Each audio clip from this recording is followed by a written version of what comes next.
This week I'm testing the new Land Rover Defender, and these are my top 3 family-friendly baby drive features.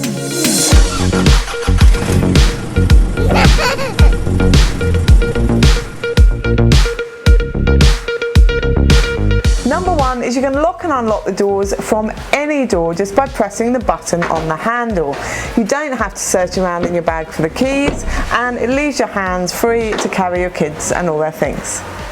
Number 2 is you can raise and lower the height of the boot just with buttons on the left hand side here. Makes it easier when you're loading heavy things into the back or if you've got dogs jumping up. You can also just check the height of your vehicle when you're going into multi-storey car parks using the media screen in the front. Number 3 is the rubber lined floor throughout the Defender. It's going to make cleaning really easy to just sweep or hose out. I've had great fun testing the Defender with my family. To see the full review, go to BabyDrive.com.au.